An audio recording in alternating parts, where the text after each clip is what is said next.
Ladies and gentlemen, a good and healthy good morning from Hamburg. This is Wilhelm Wellner speaking. I'm here together with my colleague Olaf Borkers and Nicholas Lissner. Today we want to present to you our results for the first 3 months of 2020. But as it is of major interest and importance, we are starting with an update of the current situation for our portfolio. As all of you surely follow the daily news, you will have seen that many jurisdictions in Europe have slowly started to open up from the lockdown and started their way to normality. A new normality, as it is said by many experts. The first shop openings we saw since 20th of April in some of the German federal states. However, such openings were still very much limited as they were subject to many restrictions. The most controversial discussed limitation was the so-called 800 square meter GLA rule, hindering the bigger and also the anchor tenants to start business again. Leaving aside a lengthy discussion about the rationality of such a restriction, this rule was of course very disappointing for our tenants and also for us. This German 800 square meter rule was only removed over time and state by state, with Hamburg being among the last states to abolish it just the day before yesterday. Now, generally, most of our tenants in our portfolio countries can open up again. Restrictions still apply for certain concepts, e.g. cinemas, hairdresser, beauty salons, fitness studios, and also gastronomy. As the governmental decisions sometimes come with very short notice, it takes some time for many tenants to open up. One should bear in mind that the shops have been closed for weeks, and logistics, human resources and health security issues have to be managed and secured at the same time. This is especially true for gastronomy, which just recently was permitted to open up again in some regions in Germany, but still subject to strong health restrictions. Talking about security restrictions. For example, in most markets there are still and will be for the foreseeable future some restrictions for the operations of shops and the shopping centers. E.g., it is mandatory to wear masks, face masks, the distance between people shall be at least 1.5 meters at any time, the number of customers in a shop is restricted to a certain number per GLA, and also the shop's areas are divided to manage the customer flow to avoid health risks. While people seem to have very responsibly adjusted and accepted this as part of the current new normality, it is still, needless to say, a big impediment for the retail business. Managing this unlocking process and the corresponding health and security restrictions is a very important and complex task. We are impressed by the fact that the people that are engaged with the operation of our shopping centers are doing everything they can, objectively and responsibly, and with the greatest personal commitment to safely resume business operations under these special circumstances. Our special thanks and respect go to them. Coming now to some operating numbers in this reopening phase. On average, as of the beginning of this week, approximately 85% of our shops in Germany and Austria were open again. For Poland, such number was around 75%, and for the Czech Republic and Hungary around 60%. Such numbers are now to be increased day by day.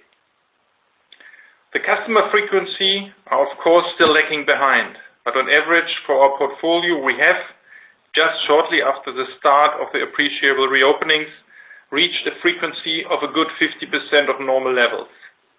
We see a clear positive trend. Depending on region and differing opening processes by region, such frequencies vary among the centers between 30% and 70%. So life is coming back to the centers. This is good news. However, the impact of the corona pandemic on tenants and therefore on us was and still is very substantial. It is clear that the tenant turnover, especially in some segments, will still be low compared to normal times. Given the economical and legal situation resulting from various governmental relief measures for tenants, Our collection ratio for May and April was around 30%. Such numbers are still subject to change. We are of course in close consultations with ECE, which in turn is in constant talks with the tenants to find commercially feasible solutions. Taking into effect the magnitude of the negative impact of the pandemic on stationary retail in general and on our business, such special arrangements with tenants may, among others, vary from rent deferrals and rent holidays to cost-saving measures and temporary limitations in opening hours. The cases are handled on a case-by-case basis and, as good as possible, in a cooperative spirit. However, such negotiations are not easy for both sides. Having said that, you will have noticed that already by now, and since the start of the corona crisis, some well-known tenants have filed for insolvency, among them Karstadt Kaufhof and Karstadt Sports, as well as Esprit, Hallhuber or Sinn. Such tenants account on a proportionate basis for around 4.6% of our rents, and all these tenants plan to restructure and continue their business.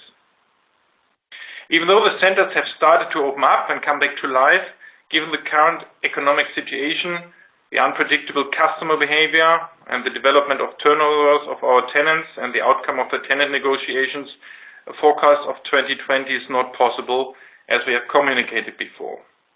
Behind that background, we have also, as already announced before, decided to propose to the AGM to cancel the dividend for 2019 to further strengthen our liquidity. And on a consolidated basis, our liquidity position currently stands at 883 million. Also, it's very important, we continue to have very trustful and cooperative talks with our banks to inform them about the situation and its development, and also to secure the upcoming refinancings. More to that later in the call. After the update of the current situation in our centers and concerning the Deutsche EuroShop group, let me now come to the results of the first quarter of 2020. Such first quarter marks a turning point for us, with still very limited negative impacts from the crisis situation. Accordingly, we still can present satisfactory financial figures for the first 3 months of this year. Let's start with some operating numbers for Q1.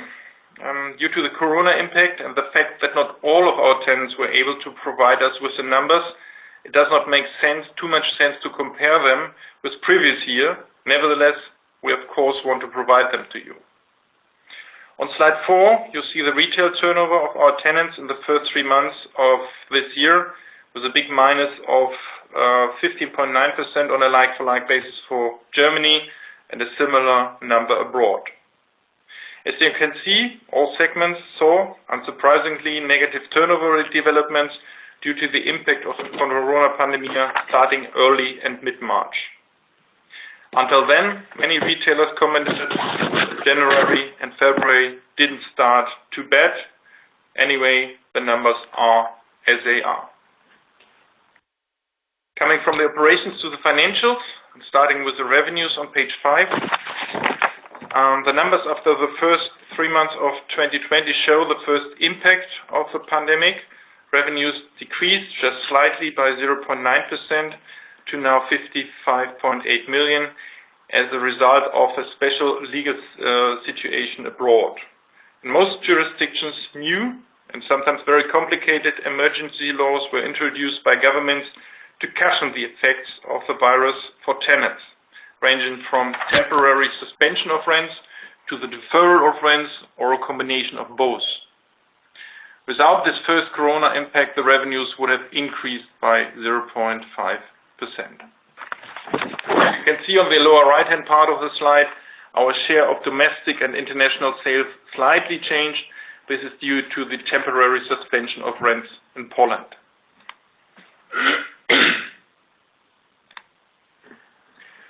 On page 6, we show you the development of our EBIT. EBIT before rents and decreased to now 48.3 million, which is a minus of 2%, due again to the decline in rents and also some higher operating expenses.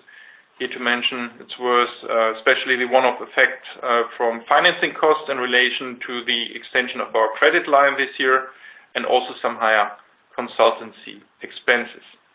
The cost ratio was 10.3%, and further components of the EBIT are the center operational costs, comprising the center management fees and non-recoverable ancillary costs. Next is our financial result. Here you can track the changes on page 7. The financial result deteriorated by 0.6 million to now minus 5.7 million, including a one-off effect.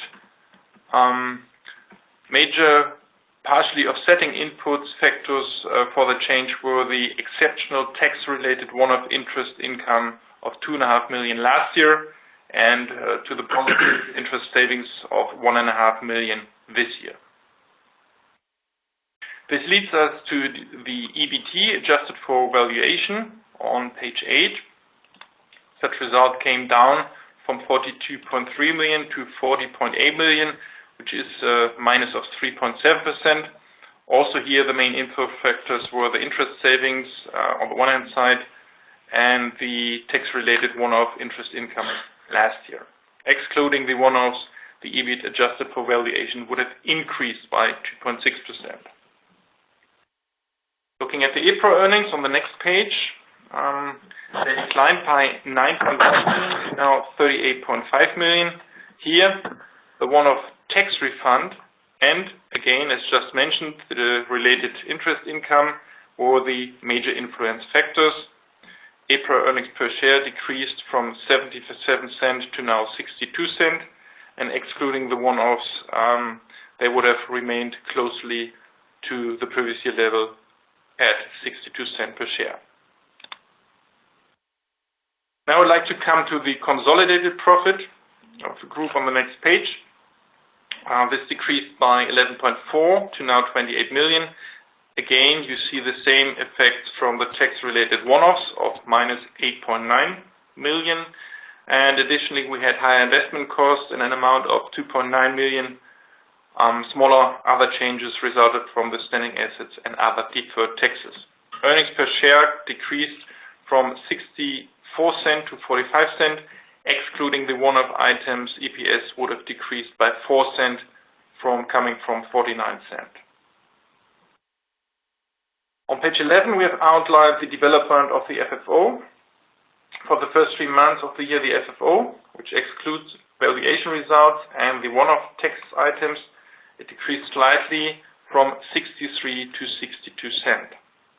This is mainly due to the corona-related lower revenues and some higher operational expenses, and you can find the detailed calculation on the right-hand side of the slide. Coming from the P&L to our very solid balance sheet on page 12. Our total assets were slightly higher, now standing at 4.59 billion. That's an increase of 35 million compared with the reporting date end of 2019. As of end of March 2020, current and non-current financial liabilities stood at 1.5 billion. This was 3.1 million higher than at the end of 2019. Here, scheduled repayments were offset by an increase of a loan by 7.5 million for the financing of investments in the A10 Center. Non-current deferred tax liabilities increased by 4.9 million to now 383.6 million, resulting from the regular tax depreciation. All other current and non-current liabilities and provisions also remained rather unchanged.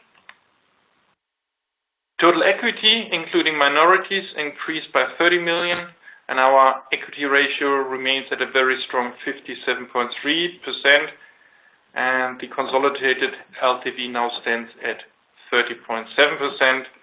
On a look-through basis, this number is now 32.9%, also a very reasonable and low level. Let's now come to the financial debt on the next 2 pages, where we give you some more information. Some 700 million of our consolidated bank debt mature in the next 5 years. We still see, as in the past, potential for some reductions in our interest costs over the next years, under the assumption that the corona pandemic situation stays under control and the situation stabilizes further. Currently, our consolidated debt bears an average interest rate of 2.36%, and for your information, given the current interest rate environment and actual quotations from banks, we still could refinance our debt around 1.5% for 10 years in Germany. Our weighted maturity of our loan portfolio now stands at 5.4 years, and on the right hand side of page 14 you will see that we just have fixed a loan of 70 million at a rate of 1.37% interest rate, and that is even including a forward fee for 10 years for our city Arcaden in Wuppertal. Coming now to the outlook. After the status report about the immediate impact of the pandemic and the current situation, we are, besides all pain, looking confident ahead. And as business life awakes and continues, we want to give you a short outlook on our so-called normal operations and our financing activities.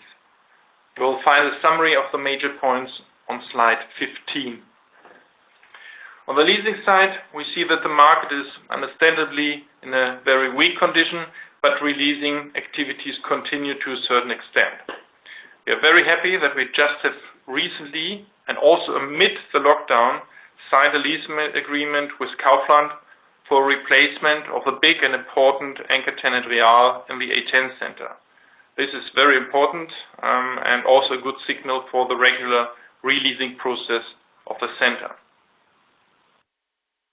Looking at CapEx, we are, of course, going to further review and postpone non-essential programs, among them also some at your service and mall beautification investments. But for sure, we will go on with all essential and required investments, like for new shops or for necessary infrastructure. We are also happy that all of our German centers are now connected to the digital mall since end of last year. While the online availability check is working for approximately 1.9 million products in the EC portfolio, the next steps will be the possibility to click and reserve products.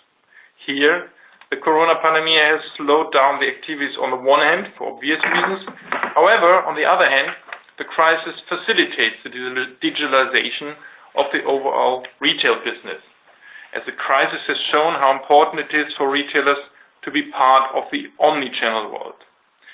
This surely will have been noticed by most tenants, which we need to participate in the digital mall to make it even more attractive. Lastly, let's have a look at the financing activities. Already in January, we have extended our credit line for 150 million for 4 years, and amid the lockdown, we have signed a loan agreement for the refinancing of 70 million for the city Arcaden in Wuppertal, which become due end of this year. So far, we are also making good progress on 2 refinancing for a total amount of 136 million, which become due only mid of next year, but which we want to secure in due course. All banks we are working with have confirmed us that they continue to work on such refinancings, also under the current extraordinary situation. We are happy to report to you that we have such continued trustful and cooperative talks with our banking partners. This was my presentation. As a final and closing remark, and based on what I've said before, the management of Deutsche EuroShop is confident looking ahead, even though this is an unprecedented and challenging situation for all of us. Keep well, and thank you for listening.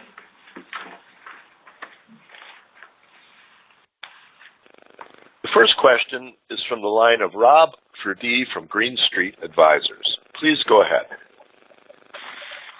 Good morning, gentlemen. It's Rob Verdi. Thank you very much for taking the questions, giving me the opportunity to ask you several questions, because many others haven't done a conference call this time around. So first of all, I have a few questions, but first of all, I know 85% of your stores are open, but can you tell me how much of the theoretical rent has now opened? Rob, The situation is changing really day by day. So this is by numbers, and for the purpose of estimation, you probably would also could easily use also roughly 85%. However, as it's changing daily and we need to see the economical impact, who's really actually paying and who's asking for properly reductions and deferrals, it would be probably not the an easy back of the envelope calculation if you would translate that into who would be paying tomorrow morning again. I need to say that frankly, otherwise probably collection ratio could have been a bit higher. So as the tenants have gotten their some reliefs supported by legal activities of the government, there is now some time to negotiate with them to come back to more normal levels of collection ratios and rent levels. This is what I could tell you so far, if this is the direction of your question. Yeah, and of course we hope and assume that with opening up of the shops, the collection ratio moves that way, but it probably will not be that quickly. Sure. So I know a lot of shops are allowed to open now. Have all of the shops that are allowed to open by legislation actually opened? No, not yet. So this is really the number that are open, not the ones that are allowed to open, because for some of them, as I said before, they need to shuffle their logistics, their people, and to open up. So that's why I say hopefully it's changing daily. So this so-called 800 square meter rule just has been removed by in some states in the last 48 hours.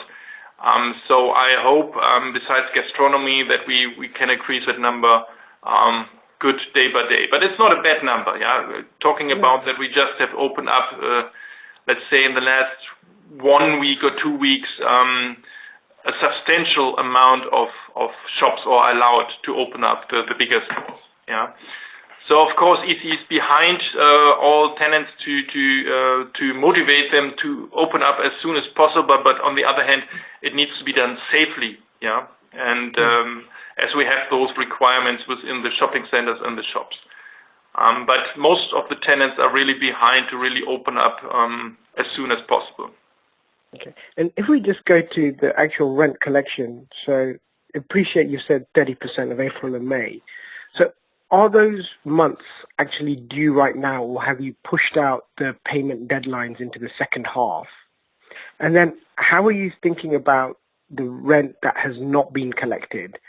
In your mind, is this all been provided for as a bad debt, or do you think it's deferred and it will be collected in second half or maybe 2021? And what conversations are you having with your tenants then about this rent?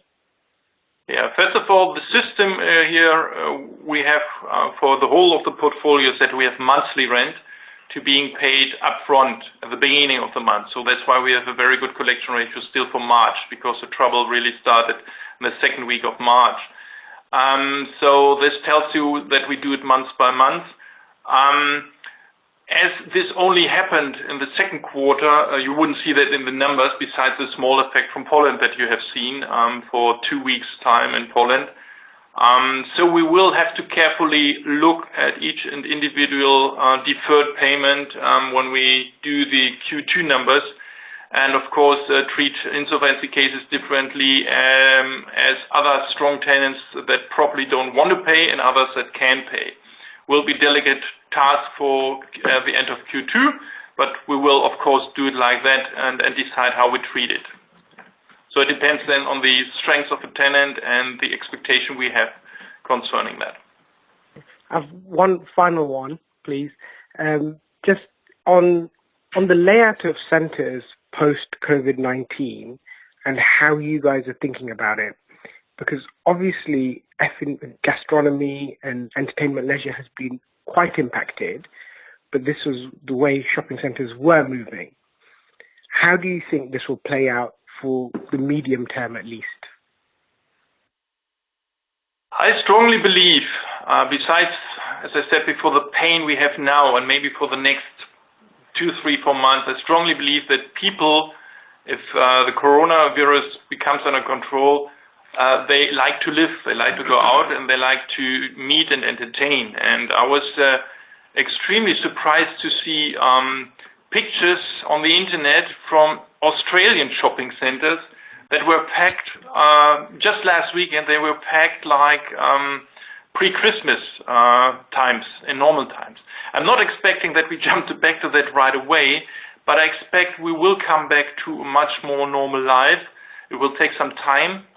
Everybody's losing in the intermediate, and the long-term outcome is not clear yet, but I do believe people will come back.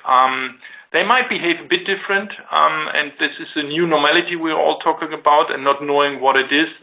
And it's crucial that it's not coming as quickly back as we all would hope for, but I think we'll come back. People forget, to be honest, and they want to live, they want to go out. Okay. Thank you very much. Next question comes from the line of Georg Kanters from Bankhaus Lampe. Please go ahead. Good morning from Düsseldorf. You have this big, large variety in the footfall in the different centers. So I would like to know what are the best and the worst centers. Is this more due to ease of regulation, or is this the location, other factors?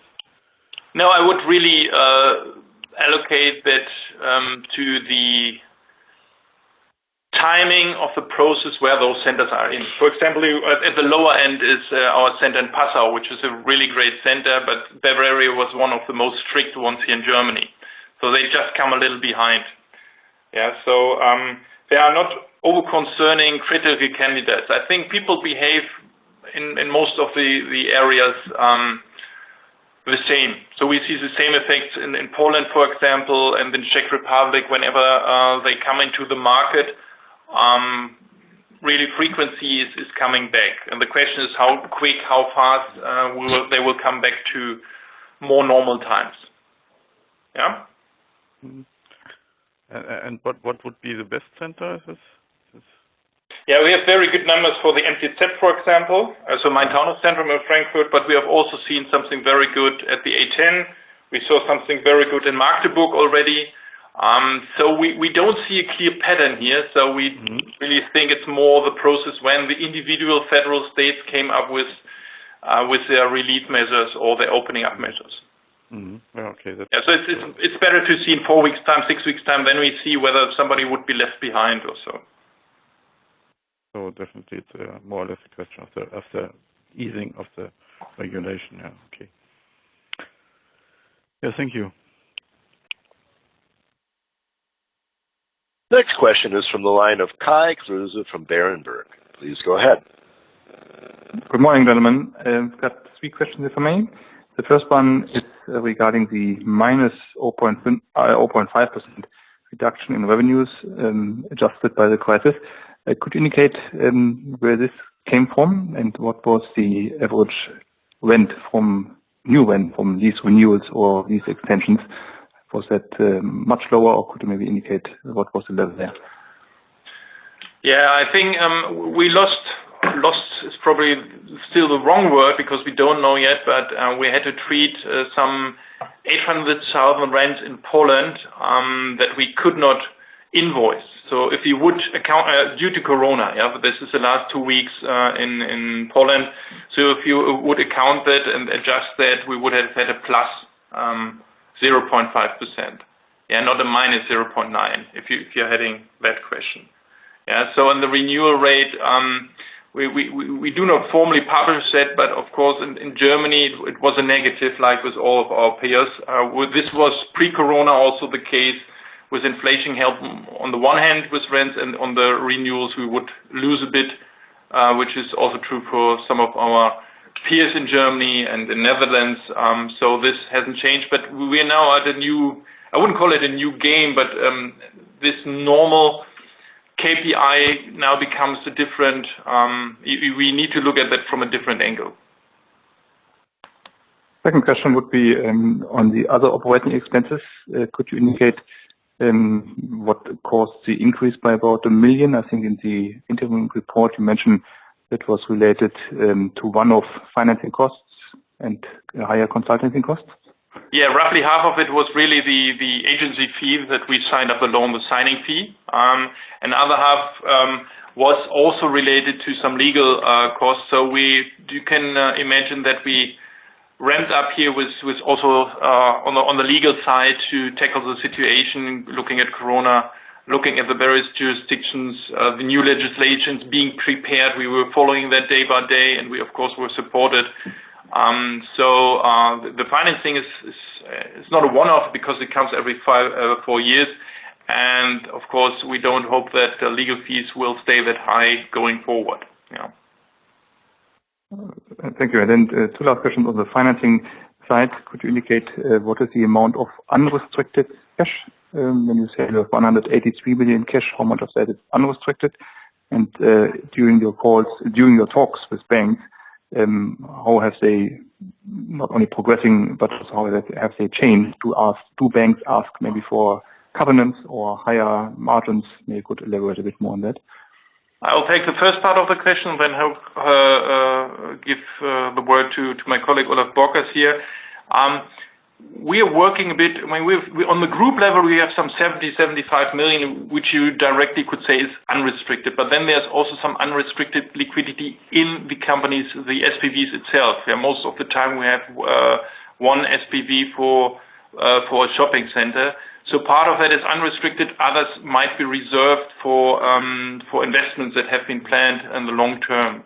And that's how we kept it. So we left the cash first on the level of the companies to be able to cope whatever comes in any reasonable scenario, and we have some 75 million here on top, if you want to say so, in the group in case of need. Yeah, but we don't see that at the moment. In our scenarios that we run, and we are well in that scenarios, but of course we are just 2 months down the overall situation here. All of our companies are able to cope with their cash on their own. Yeah. So let's hope that there's no second wave, but then we would have, of course, this extra cash on top here in the group. So plus the credit line, which we, under some circumstances, also could use. Yeah. So maybe a quick one on that. How does the 183 million split up? Yeah, it's 2/3 is free cash, if you want to say so, but the free cash you always use for something, and it's to be gonna use to solve these issues here or to get new tenants in, or if it's not needed in the SPVs, maybe hand it over to the group. Yeah. So 2/3, if you want to have that number. And there's no cash reserved for banks as an additional security for loans. If that was the question, yeah, maybe. Okay. So it's fully free for us. Okay. And coming to the second question, which is perhaps a part of the first one, no, we do not have any question from banks asking for higher margins or more or stronger covenants. No, it's more vice versa. Very individually, banks address to us and offer to start a negotiation for waiving individual covenants. We are very comfortable with the covenants, but we are very open also for banks asking for offering waiving covenants, because it's less work for us, and obviously there is a general rule from the BaFin which says that if banks generally often waivers, then they have softer regulations how to cope with those loans. So just to get that right, so the banks are less restrictive in their lending criteria, and in return, do they ask for higher margins? I would assume they don't give that for free. So no, it's nobody said that they are much more restrictive. We said to you that we are still in very amicable negotiations with our banks for these two loans, which are maturing mid-2021. They are continuing their credit process, and the other banks with which we already have loans, they are also amicable with us. Generally speaking, yes, now it would be much more difficult to get the refinancing of a loan if you start negotiations today, but saying that again, we started already in October 2019 for these loans, and what we also did is we started a big information campaign to all of our banks, which means Mr. Wellner and myself, we visited all of our banks since August 2019 to inform them about our business and our strategy. That was originally due to the online competition and our reaction, but it was now very helpful for what happens today, because partially we had in the audience 30 persons in one bank, from the management, whole management, down to all the credit analysts. That is very helpful because we had very trustful discussions. Thank you very much. And the very last question from us would be just to understand the 4.6% of insolvencies from a tenant's perspective, or let's say from the company who may be advising the tenants who maybe want to stay in EuroShop's shopping center. How do the negotiation process on the new rent then will take place? Are tenants in the insolvency in a way better positioned than tenants who ask for rent deferral, that they can ask for a reduction, or how does that work legally? It's a very individual process. Of course, the legal framework is different if you have a tenant that is in an insolvency procedure. Nevertheless, we usually talk then about portfolios, and there are always in those portfolios shops that are working better, or let's say that are in shopping centers that are probably more dominant, like in Dresden or like in the Main-Taunus Centrum, and there are others that are probably not performing that well. And this is then always done, of course, from our portfolio, the EuroShop portfolio, on a portfolio view. And then it will be a give and take, and we need to judge whether the tenant is worthwhile enough to do how much. And for the tenant, it's then a question to ask, looking at his overall business, his whole portfolio, how important the shop is for him. And then it's a tough negotiation, shop by shop, through the whole portfolio. So there is no general approach, but we are, of course, in those cases, like in the others, very close and constant contact with the ECE, setting up our strategies and discussing what we can think of or what we can think of. But these negotiations just have started. Thank you very much. Next question is from the line of Jaap Koen from Kempen. Please go ahead. Hi, good morning. My first question will be kind of a follow-up on an earlier question on the kind of midterm outlook for malls, or maybe even more a near-term outlook. So if you look at footfall and the current restrictions in place, traffic control, maximum amount of shoppers per shop, looking at kind of the recovery potential for your traffic, I mean, let's say that 2019 was kind of the hypothetical 100%. What do you think is kind of the theoretical maximum theoretical level you could reach versus that 100% last year, taking into account all of these restrictions? I mean, what do you see as kind of the practical limit there for the moment? This is a very, very difficult question, and let me be that frank, we don't have a crystal ball here. I think when the shops open up, when the restrictions like the mask go away, we hope to come back to old levels again. But to make a prediction, it's very, very difficult. What we hear so far is that, for example, the frequencies are of course lower at the moment, but the average ticket, so the consumption, is higher per visitor, because of course you don't go to a mall today in these days to stroll through it, or to have a walk. You just want to do something. So the overall outcome is also not clear on that end. I hope that we come close to the old levels but it's not a prediction. It's very hard to say. This is a new normality. But I mean, we are days before a reasonable reopening, and we are at 50, and we now see 55, 57 the day, so we are coming back. I would love to know the number, whether we come back to 99 or 100%. I don't know. I think we'll come back to a really good and certain extent. Okay, thanks. And then maybe on the, you've also highlighted you signed a couple of leases recently. So is there anything you can say on the change in the rent of the leases you've renewed since kind of the start of April? To be honest, there are not too many releasing cases since the start of April. This, I mean, there are normal extensions, yeah, but all those terms usually had agreed on, let's say before, because you don't talk for months and then you sign on. You usually talk about months.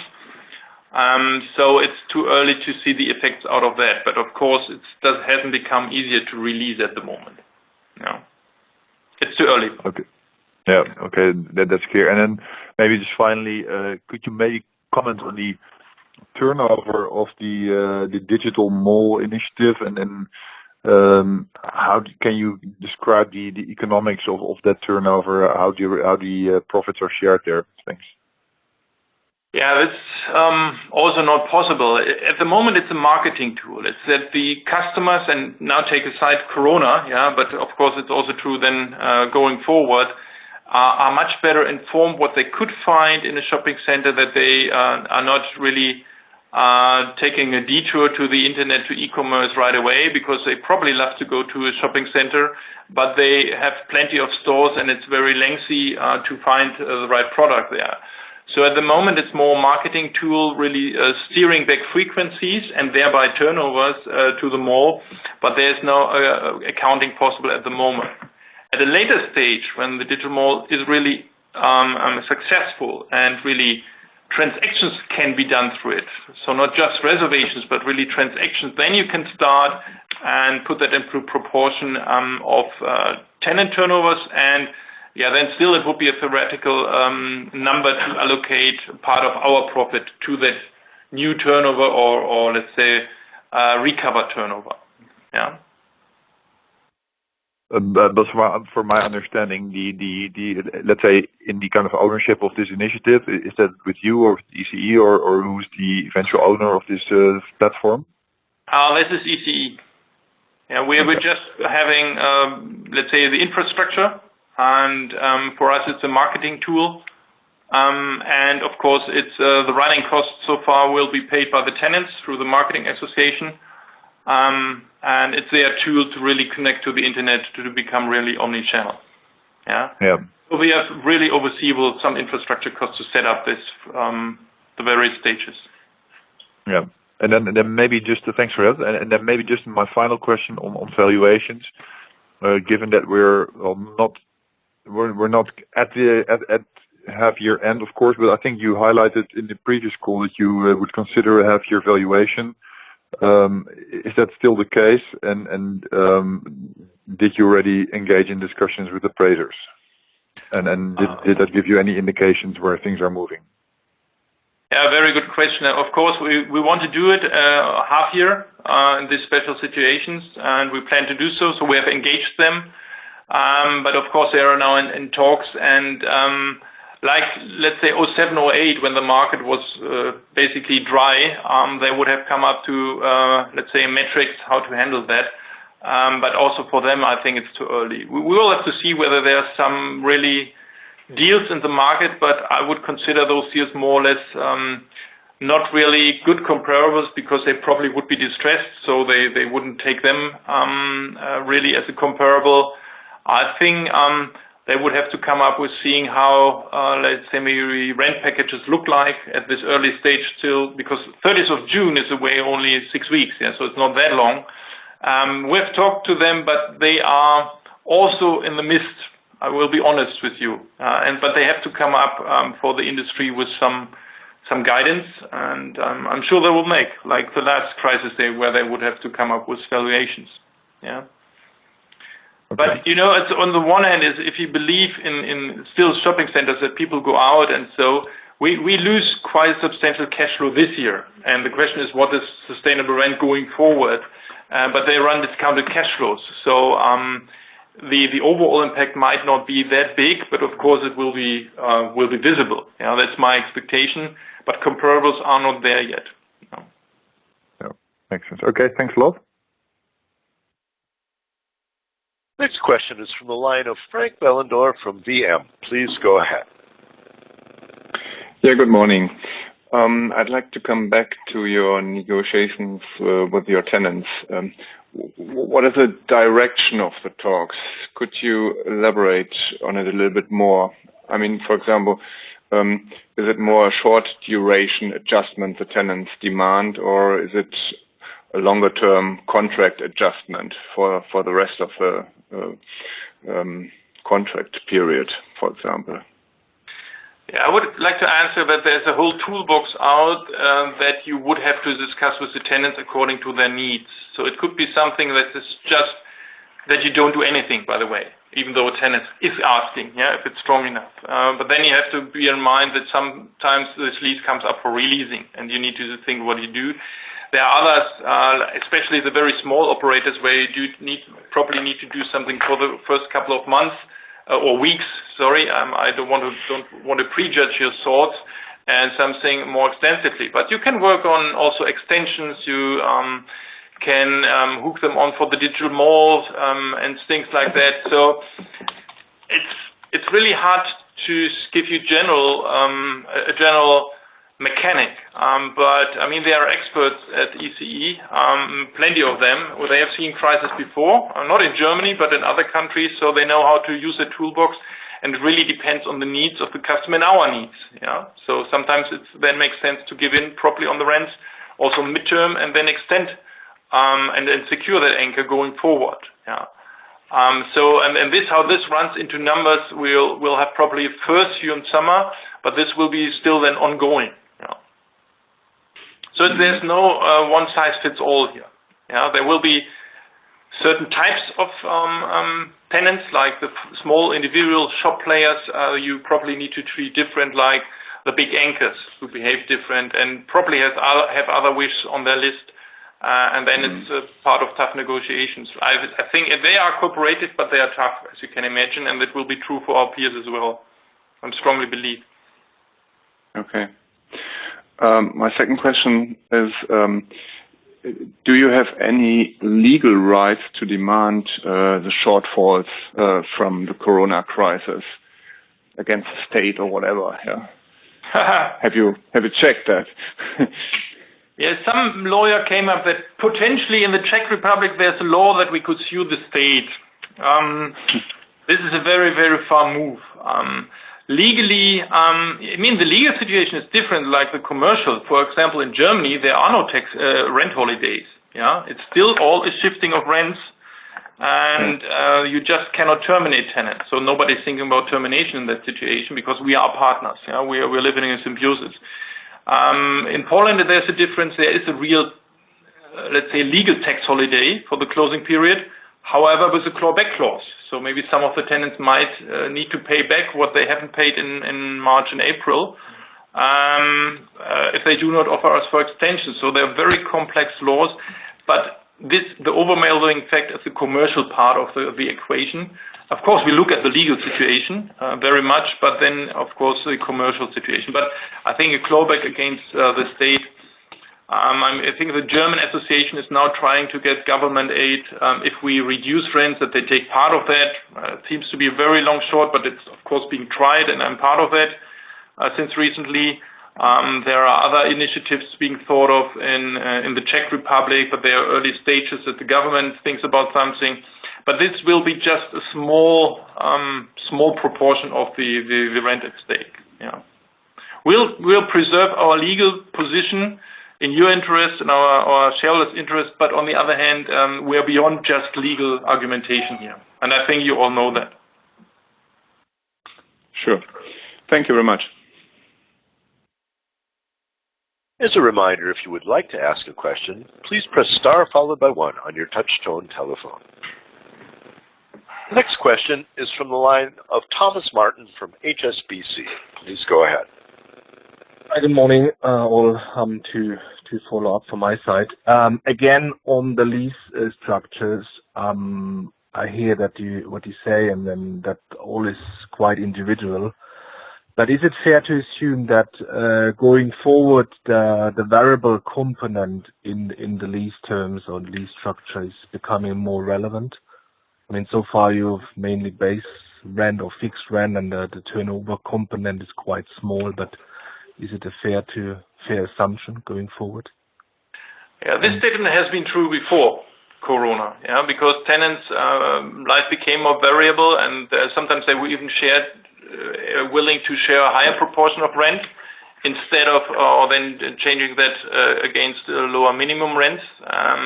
So this was just a slight trend, but I think it's fair to assume that this trend continues. The magnitude I can't tell.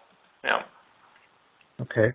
And then again on the rents, the deferred rent payments.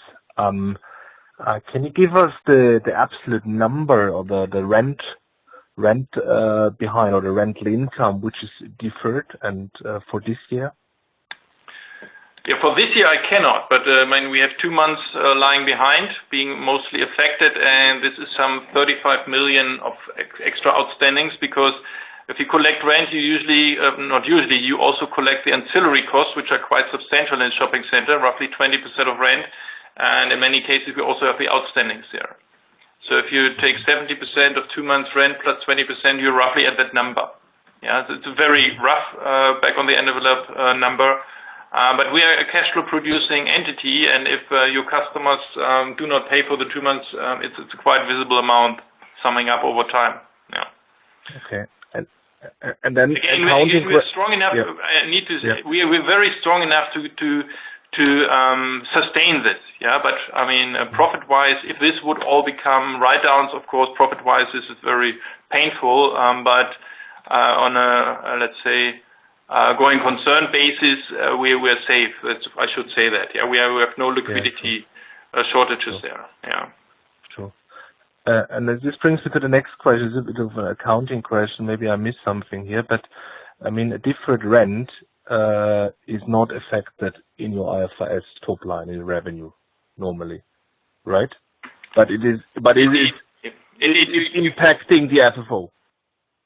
Yeah, indeed, that's a very good question. If you, and this question was also then asked, I mean, of course, you first book it as rent income, but then you have to judge whether what's the value of that. Do you need to do some write-downs? Yeah, but then it would go to the FFO in number terms. Yeah, in number terms, yes. So it's a very interesting question, and the auditors or the audit association, like the ASAB, I heard, are thinking about how to treat it, because you probably know when we have, let's say, incentives in a normal time, they are allocated over time. Yeah, so let's say if you have 4 weeks free rent, this is allocated over, let's say, a 10-year contract, so you basically don't see it. If this would be true for the rents that we are now talking about, the deferrals, you would be getting through IFRS very, I wouldn't call it from a cash flow point of view, misleading numbers. So ISAB is now considering whether we should treat it so not allocated over time, but just book it as it come in, a little bit like that. Yeah. Mm-hmm. But this is still open, and we'll see what comes out at the end of the second quarter. But yeah, that's right. Then FFO from a booking point of view is probably not the cash you really would see then for that specific period of time.